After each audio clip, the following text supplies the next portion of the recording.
episode 2 of the. Is that on? Very, videos indeed. All right, sorry about that. Good evening, everyone, and welcome to the episode 2 of the Resourceful Child series. If you are here with me, I salute you. All right, we started the series yesterday, and today we are jumping right into episode 2, where we're going to be looking at help. Should I be worried that my child misbehaves? My name is Maribeth Chima, and yes, I am the founder of the Parenting Through Mentorship Academy. Welcome to this live session where we will be discussing what affects us as parents of children between the ages of 5 and 10. Dear parents, we are waiting to go live on Instagram. Don't bother with the topic, just put it there and we'll continue. We will edit that later. All right, sorry about that. Give us a second to get this sorted. All right, so yes. Let's jump right into today's episode where we are looking at whether we should be worried that our children misbehave. The topic is help. Should I be worried that my child misbehaves?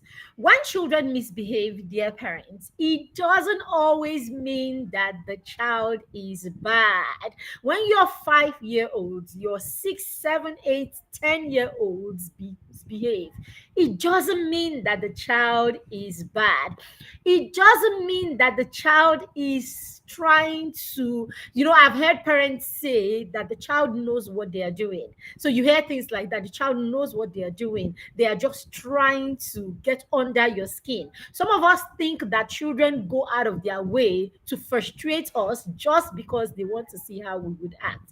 Yes, no, they don't do that, right? Yes, sometimes children want to test boundaries to see what you would accept or to see what is totally unacceptable. All right, they want to try things to see, the reaction that they get, to see whether it's acceptable or not acceptable. Yes, they do that, and that's because you probably have not put in place real guidelines, or you've not put real boundaries in place, and so they don't know what is allowed and what is not allowed. They don't know what is acceptable and what isn't acceptable. So sometimes they will try to achieve or do something just to find out if you would permit it, or if those boundaries are allowed for them to go beyond. Our jobs as parents, as caregivers, right? And people who support these children is to help them, or is to put those boundaries in place so that the children know that, you see this one, you can't cross this one. And until you are insistent and you are consistent about those boundaries, children will continue to try and see what is acceptable, especially when you confuse them. One day it is okay, the next day it is not okay. Now the child is confused. And so the child will try. Who knows? Today it might be okay if it wasn't okay yesterday. So, more often than not, children misbehaving is a signal for you, dear parents. It's a signal that the child is saying, I am still learning to be better in this area. So when they make mistakes, I want us to start looking at their mistakes not as the child being bad or the child trying to annoy you. Okay, it's more like the child is saying to you indirectly that I am still learning in this area. I am still trying to get better in this area. So our place is not to worry, but rather the question should be, how can I guide the child in that area? How can I guide the child in the area where the child is misbehaving? Okay, welcome again. My name is Maribeth Chima. If we have not met before, let me know in the comment section if you are joining my live session for the first time. All right, and let me also know if you were here yesterday. Because if you're not, then you need to hurry to our YouTube channel. We will drop the link here at the end of the session so that you can catch a replay of episode one, all right, where we shared also, on a different topic yesterday. All right, so your 5 to 10 year old will make mistakes. Yes, they will. I mean, even as parents, we still make mistakes, don't we? So, yes, your 5 to 10 year old, your children will make mistakes. Yes, okay. They tend to make these mistakes because they are trying to discover themselves. So while the child is trying to discover themselves, they are likely going to make mistakes, right? Because they don't have the hang of it. While your child is trying to understand his environment, chances are they would make mistakes because they don't understand or they can't navigate that environment totally on their own yet. So, yes, there's bound to be mistakes, right? Or there's bound to be misbehavior when children are trying to understand themselves, where children are trying to understand their environment, where children are trying to get settled down in a new place or in a new experience. So there's bound to be mistakes, and those mistakes usually come to us or come across to us as the children misbehaving. Now let's look at some of the reasons. Okay, let's look at some of the common things that you see, or some of the common things that children try to avoid, or where they are still building themselves, right? And then it comes across or as misbehavior. So in simple terms, let's look at some of the misbehavior that we find amongst our children. Number one, children tend to avoid responsibilities. Yes, children between the ages of 5 and 10, one of the things that you will see is that they will try to avoid. I may need my charger. Okay, good, it's here. Right, so they may try to avoid responsibilities. Yes, and when children do this, how you see this is you see them blame other people. So chances are you will see them blame other people for the things that they did not do well. They will blame other people that for the things that did not go well. All right, when they make mistakes, okay, and when they do the wrong things, they tend to push the blame away from themselves and try to hinge it on some other person. And that's because they do not expect they do not understand responsibility yet. Now, what do we expect as parents?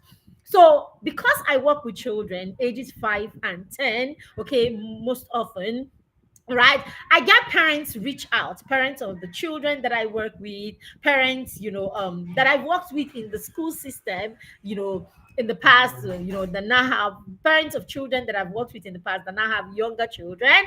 Sometimes my friends, they reach out and they say the child is never accepting responsibility. The child is not responsible. The child never does this. The child never does that. So usually one of the questions I ask parents is, what are your expectations? What do you expect from the child? And then you hear things like, I would expect that I have taught him something. I have told him that this is his chore. I've told him that this is what he's supposed to do. And what I expect is that he will get on it already and do it because I have reminded him many times. Dear parents, owning up and learning from their mistakes is more like where we need to pay attention. Children will not always be responsible. Children will forget that they are supposed to, do certain things because they are still growing. Should we start talking about that part of the brain, the prefrontal cortex that is responsible for being responsible and all of that? It's not fully developed. In fact, it is very far from being developed. So yes, your children would tend, or our children would tend to run away from their responsibilities. Sometimes they forget totally that they are supposed to be responsible. Remember, they are still developing executive functioning skills. Working memory is not fully developed, right? Their working memory is not fully developed. So the child cannot even remember, right? So sometimes the children cannot even remember the process, right? The process of achieving that task. The child may not remember. So yes, they will shy away from responsibilities. Now, what you need to do is you need to teach them the process of owning their responsibility, of owning that they've made mistakes. Now, when we make it normal that children can make mistakes, when we make it normal that children can apologize for their mistakes and it will be accepted, when we make it normal that children face natural consequences. I mean, you have made a mistake, you did not do your chore, you did not clean the floor after you poured water on it. It's okay. That's a misbehavior. That's a mistake and all of that. Then the next thing is what? Natural consequence. Just go ahead and do it. So there's no point the child has done something wrong or the child has misbehaved in a particular area. You get angry, you whoop the child, you beat the child, you yell at the child, and then you ask Maggie to go and clean it. Now, when you do that, you are not allowing the child own up to their responsibility. And of course, you are not allowing them learn from their mistakes or a misbehavior. So rather than expect them to be responsible all the time, it is more like expect them to own up. So emphasize on the fact that I expect you to own up. So you can start this way, especially for this group of children. When they've done something, don't come straight and attack them. Say something like, I noticed that there's water on the floor. It's possible that you poured it there.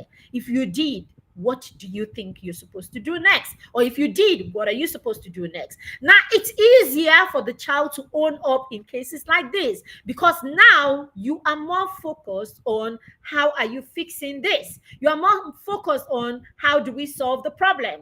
The child can already hear from your tone that this is not about attacking who did it. Okay? The child can already hear from your tone that this is not about, figuring out, finding out who did that thing. So most times that they lie, because sometimes they will outrightly lie, right? Or refuse to own up to a responsibility because they can already perceive that there is trouble coming to them. They can already perceive that they're going to get into trouble, and so that need to run away from trouble is why they would either deny that they did it or will not own up to it and all of that. Okay, so the next one, let's move. The next one, I'm going to be sharing 5 with us. Okay, the next one is children ignoring instructions. Children between ages 5 and 10 would tend to ignore instructions. When you give them instructions, they will ignore the instructions. What also, for the same reason, right? They are still growing, their brains are still growing. That part of the brain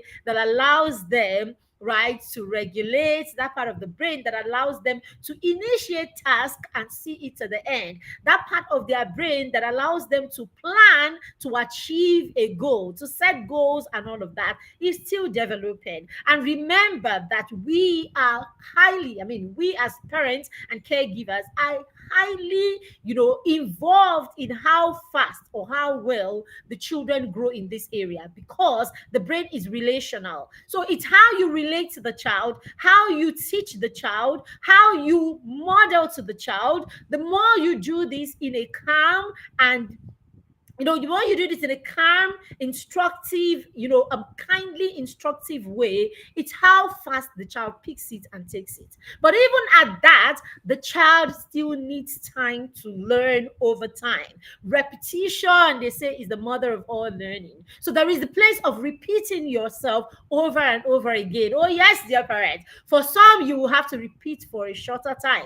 For some, you will have to repeat for a longer time. No vex. We are like that. We are growing. So as parents of young people, as parents of children between 5, 10 or younger children, you must put yourself in that place where patience becomes your middle name, right? And you're patient with them while they are learning. Come on now, let's go to the Bible. Even Jonah did not want to take instructions, isn't it? Jonah did not want to take instructions. When God gave Jonah instructions, Jonah decided to run rather than obey those instructions. But what did God use? He used that experience to teach him obedience, to teach him compassion, and to teach him purpose. All right. So yes, what are we doing? We need to do the same thing. Use their mistakes, use their misbehavior to teach them purpose, to teach them obedience, and teach them all of these things that they need to do. So just like Jonah, children will test our boundaries. Just like Jonah, your child will test boundaries. Your job is to help them learn from these experiences. So yes, children will ignore instructions sometimes. Number 3, children lack initiative. They do not know how to take initiative, because taking initiative is a powerful executive functioning skill. Knowing that this needs to be done and going ahead to initiate the first step to achieving that thing, it's huge, it's big. So first of all, that needs to be modeled to the child. So how you as the parent, right, are constantly taking initiative, solving problems around the child, and giving the child the opportunity to solve little problems is going to help the child learn how to take initiative. Initiative, or taking initiative, begins with awareness, first of all. The child needs to be aware of the things in their environment. He needs to be aware that there is a problem. So when we are raising children who do not even have situation awareness, they're not aware of the things that are in their environment. That is the reason the child will sit down and everything around the child is messed up, as in everything around the child is disorganized, and the child cannot even see it. The child is not even aware of it, right? Until you mention it, they don't see those things. It's because on their own, the child does not have situation environment, awareness. The child does not have environment. He's not aware of his space, basically. So for that reason, the child stays there and everything is okay. You need to say it before the child sees it and begins to do something about it. But now we want to get our children to the point where they can, on their own, notice these things and take the initiative to do something about it. It's like you go to a home and you have you have 8 children that are 8 and 10, and the child is hungry. The child is hungry and the child does nothing about it. The child sits down there and the child is waiting for the parent or someone to come, and solve that problem. Of course, you know that that is a system problem, right? It's obvious that that's a system problem. It's something that as parents, we have not shown them, right? So it's very important, right? It's very important that we create, SOPs for our children, standard operating procedures for our children. Use SOPs in your home to show children how to deal with things. So the more SOPs you create in your home, the more you take them through the process, the more you involve them in the process of solving little problems that come up in your home and in their environment, the more the child is seeing an example. So it's important that we show them examples. It is important that we create systems in our homes that help our children learn how to take initiative. When we micromanage our homes as parents, we raise children who are unable to take initiative. Yes. So if you are that parent that you go to work, while you are at work, it is time for lunch, you will call them.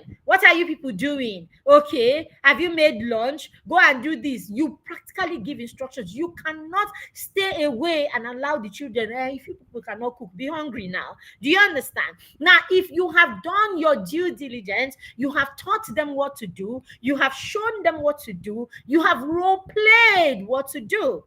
Remember, we're talking about your children ages 5 and 10. All right. The right thing to do is to let them watch you do these things. Okay. You are modeling to them.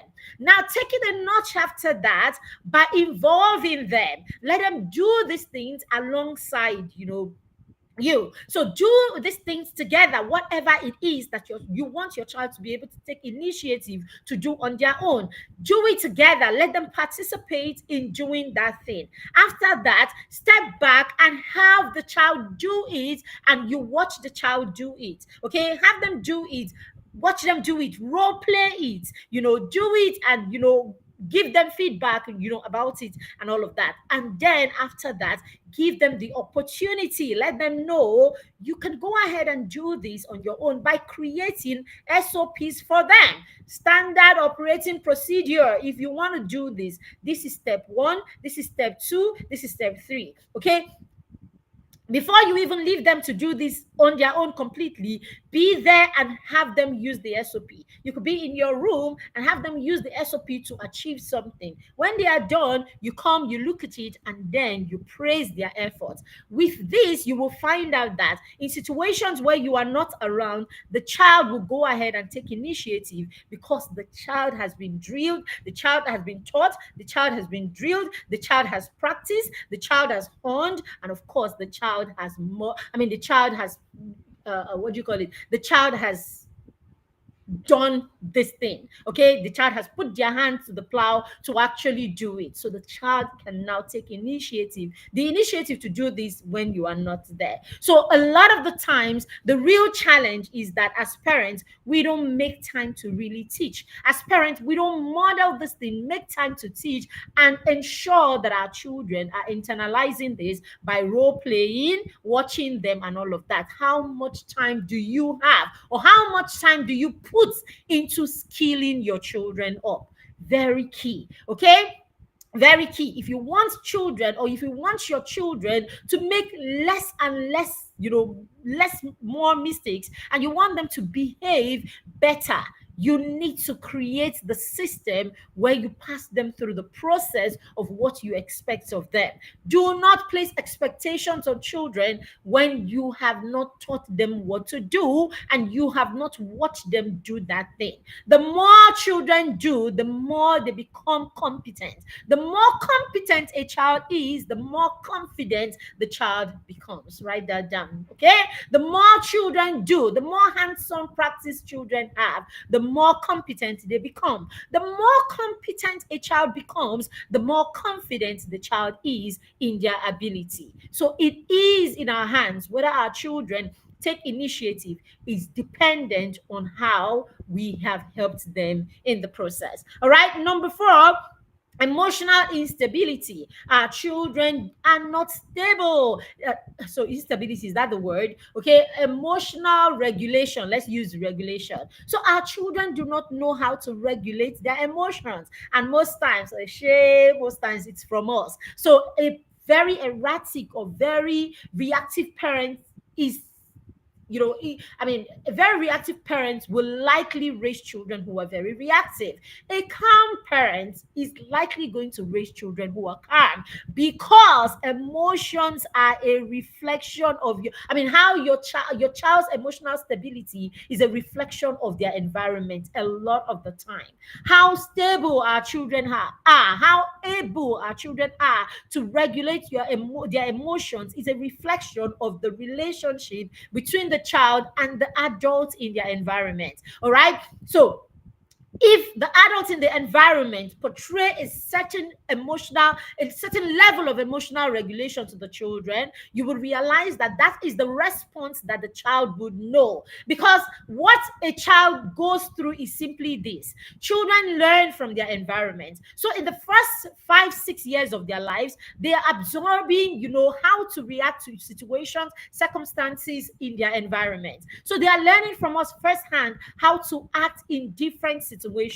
Now, while the child is little and you think that the child is not seeing you or not learning from you, the child is taking in how you react to different situations. So those days that you are there, acting up and reacting to your husband, your wife, the workers at home, and all of that, your child is learning how to respond given the same kind of situation. How you respond to the child himself, the child is learning how to respond to their friends, their siblings, and other people given the same situation. So most times our children's emotional regulation, or how they react to situations, is a reflection of how the adult in their life react to that situation. Because what happens is, the moment the child finds themselves in a similar situation, a situation that resembles one that they have seen you deal with, the part of their brain, right, their what do you call it, that the part of their brain, their what's the word all right, their subconscious, right? The subconscious mind will give them, an experience that they have, something that they have seen in the past that dealt with that same kind of situation. So it could just be the way that you have reacted to a domestic staff when the domestic staff did something. let's say your domestic staff hit your child or something like that, or your child, was rude to the domestic staff and the domestic staff reacted in a certain way. You get to know about it, and yes, or your domestic staff, let's leave it, your domestic staff was rude to you and you reacted in a certain way. Now, it doesn't matter how young the child is. If the child was a part of that experience will be stored in the child's subconscious mind. Now, fast forward, sometime along the line, the child gets the same situation or something similar to that. Someone is rude to them. The child is going to come out and react the same way, because what the child's brain will serve the child is the reaction that follows this kind of circumstance as the child has seen, because it is stored somewhere. So basically, how our children, the child's emotional regulation, how they react in situations, and all of that is their environment, the people in their environment, and all of that. So you are not innocent, So when you see your children and the way they react in situation, it is your report card. Take it and know where your children are at, so that way we can now be more intentional about what we do and how we react in situations where our children are. All right. So that's very important.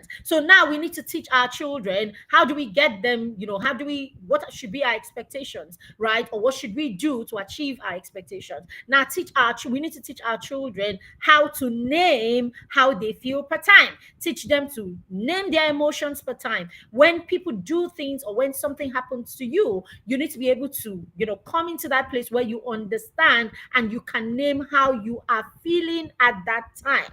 Now, after naming how you are feeling at that time, the next thing is you are thinking of how you can deal with that feeling at the time. So let's teach them how to deal with the feeling at that time, and not necessarily the person or what is going on. How do I deal with this feeling? How do I manage this feeling at this time? So that's where exercises like the breathing exercises, taking a break comes in. Teach them how to take a break, probably create distance between them and the situation, learn to breathe in and breathe out, and all of that. So teach them those little exercises, or give them those little tools that they can use to deal with their emotions right at that time, so that they are the lord of their emotions and not the other way around, where their emotions are constantly dictating their actions. Very, very important. And then the last one we're going to be looking at today is when children forget their commitments. They do not finish what they start. So that's one of the ways that you find children misbehaving. You tell them, do your chore, and then the child washes the plates and dumps them and then walks away to go and watch TV. Now, who go rinse am? Right? Those are some of the questions. Who is going to rinse it? You're done washing. Who is going to do the rinsing? So you see that they start something, okay? You finish prompting them or reminding them, and then they start, and then after starting they abandon it and they go away. That's because the child does not know how to initiate and finish their task. The child does not know how to set goals and create execution plans. So they don't know how to set goals and execute. These are all executive functioning skills. Their working memory is not top notch. Okay, of course, you remember the brain is still growing, and then of course it also depends on what is modeled around them, and it also depends on the system that has been created to help the child manage themselves from the beginning of a task to the end of the task. So when we create systems in our homes that help our children, for instance, you can create a system in your home where when you start a task, you cannot move away from that task until you are done. You can create a system where, at some point I noticed that in my home, the children were constantly burning food, right? It started with even my niece, who was much older, who was with me. And then what I noticed is the food goes on the fire. As the food goes on the fire, she strolls straight to her room. So before I know it, that became the modus operandi, even for the children. You put food on the fire and you stroll off to something that you are watching or something that you are playing or one homework that you are doing. So the kitchen is right there. Food is on the fire in the kitchen. You are probably in your room. You're probably, in the living room and all of that. So and you don't know. I mean, it's not like you have such good, I mean, cook so much. I mean, your cooking experience is so top notch that you can tell when the food will be done. You don't know that. So why are you leaving that place? At some point, we had to put a rule. When you are cooking, you stay right there until you're done cooking. So yes, you want to read a book, you want to do whatever, do it right there. So the food goes on the fire, you take your stool, you sit down there, and then you do. So good thing you can, I mean, the slabs are there, you know, the slabs are there, the hider in there is there. So good thing, put your book there and do your homework right there. And remember to check your food every now and then. It is better than abandoning it. So what system have you, I mean, what structure have you put in place to ensure that they start and they finish? All right. What structure have you put in place? Do you, I mean, what affirmations have you put in place? What is the thing that is believed or you have agreed on as a family? We start and we finish what we have started. So all of these things will help your children, because ordinarily they may not do this on their own. All right. So yes, that's it. 5 of them I wanted to share with you.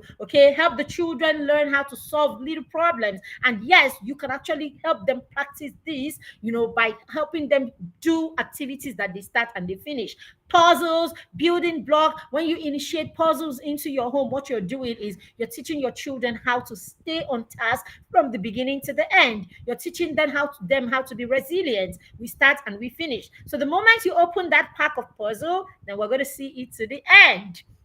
That's it. When I take you 1 week, 1 month, 2 months, 3 months, you will see it to the end. Okay. Because if you permit the children to start and leave things, then you will give them a problem that they will have to deal with, right, for the rest of their life or for the longest time in their life until they learn, I mean, until they start on learning. You will give them permission to start and not finish. So that's why you go to establishments and you see people begin and they don't finish. You see people who do not know how to stay on task for long and until they finish. They get somewhere in the middle of the task, they get bored, and then they move on. That's what happens to your child also. The child starts something, they get bored somewhere in the middle, and then they leave it to the next exciting thing. If we don't teach them how to stay on task even when it is difficult, how to stay on task even when it is not fun, how to stay on task even when the fun has left for the moment. They need to understand that you are the fun and the fun is you. If you're not having fun in something, look for ways to make it fun yourself. Stay on task and finish. So, but when you keep hammering things like we finish what we start, then the child learns to know that nobody's coming to save him. When I start, I will finish. And gradually, you are helping the child build that muscle to initiate that. To set goals, and then of course to create execution plans to execute those goals to the end. And this is a solid, solid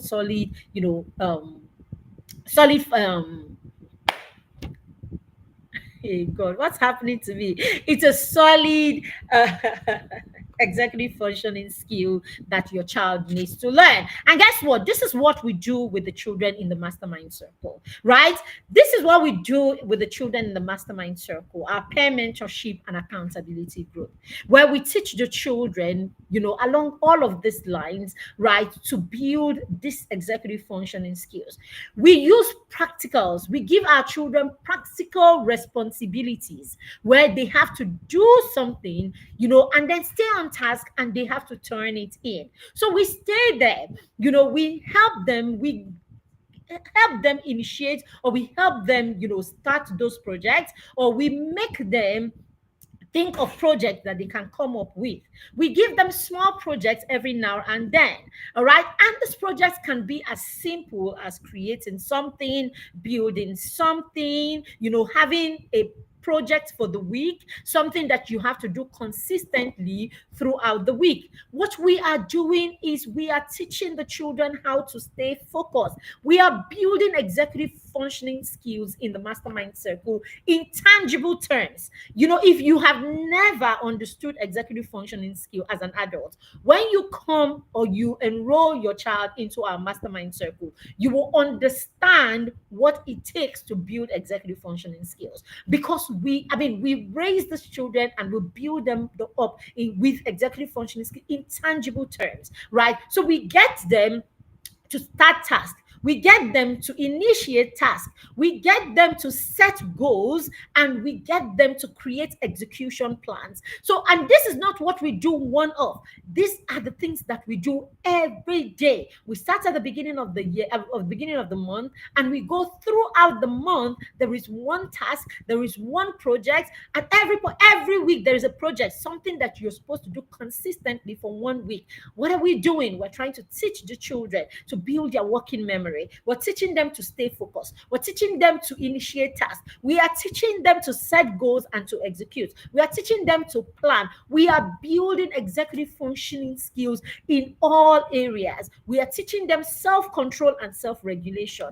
All of these executive functioning skills the children are building. Now, by the time the children go through each week of the mastermind circle, you can say in tangible terms, this is what my child did, and this is what my child achieved at the end of the day. And you know something, our accountability is close and, of course, very regular and consistent. So, yes, if you are looking to put your child in that place where you build the right mindset, where you pass the right convictions to them, now that they are young, and you want to do that, dear parents, because the moment you do that right now, you are setting them up to be highly resourceful teenagers. By the time they become teenagers, you can go to rest because you would have built so much into their foundation. And this is why we say that the mastermind circle is a solid foundation ground. Trust me, we are not hyping. We are not just saying. If you know anyone that is in the mastermind circle right now in this cohort, go and ask them. We are not talking about what we're not doing. This is what we do in tangible times. That's why I say to parents, do you have a 5-year-old, a 6-year-old? Then you want to start them up with a solid foundation. And the mastermind is that place where we build solid foundation for children in this age, because we understand this phase, because we understand this season of the child's life. All right, very important. We give children instructions, and we help them with processes that will help them see that instruction to the end. And we are there to recognize and to give them feedback when they carry out those instructions. So, are you a parent that is struggling with your child taking instructions? Bring them to us in the mastermind. And I am not kidding you. Bring them to us. They will be glad, and you will be glad that you did. All right. We encourage the children to take initiative, right? We nudge them. And the good thing is, zero shaming happens in the mastermind. So you will see your child grow, not because someone is shaming them, not because they are afraid, not because they are forced, but because they believe. Believability is big for us in the mastermind circle. Mindset shift is a must for us in the mastermind circle. Convincing the children, right? Passing the right conviction to these young children is a solid goal for us in the mastermind circle. So it is so important to us that we're able to pass down these things to our children. So, dear parents, we want to partner with you on your child's journey. We want to partner with you as a parent, and we want to partner with your child as they go through this journey towards becoming highly, and I say highly resourceful teenagers. And this is the time to do this, because when you do this right now, by the time your child is 13, by the time your child is 11 and the child is leaving the mastermind circle, you have a child who already has the right mindset. You have the right conviction already, a child who goes about with the right convictions. You have a child that has built and developed executive functioning skills, and the child is ready to take on the next level of their lives. So, yes, is your child 5 to 10? The mastermind is a solid ground for them. Why don't you enroll them for our present cohort that started this year? This in September, we started a new cohort, and we are still enrolling. The last day for enrolling into that cohort is the 30th of October. Yes, after 30th of October, we will shut down the cohort, or the full year cohort, and you can't get your child into this full year program that costs only 80,000 naira. That's how affordable it is. It is not even up to 8,000 naira per month. Yes, and you will be getting all of this amazing support both for the children, and you have access to us. See, the mastermind is a steal. That's all I can say to you. If you know anyone in the mastermind, ask them. Where are my mastermind parents? Why are you people not in the comment? Please let people know what it is that we're enjoying in the mastermind circle. All right, then. So thank you very much for joining me today. I hope you have learned that, hey, the cry should not be held. What do I do, or how, where, I mean, why should I be worried that my child is misbehaving? The cry should be, how can I guide my child? Thank you for joining me in today's episode. I will see you again same time 7:30 tomorrow for episode 3 of our Resourceful Child series. Thank you again. You will have all the information that you need to enroll your child into the mastermind circle in the comment section, or you can just simply send us a chat on 801-306-21566, and the team will be right there to respond to you. Remember, registration into the mastermind circle ends on the 31st of October. You don't want to miss the opportunity to be there. Thank you, and I can't wait to have you and your champion join us in the mastermind circle. Have a fantastic rest of the day. Bye. Bye bye.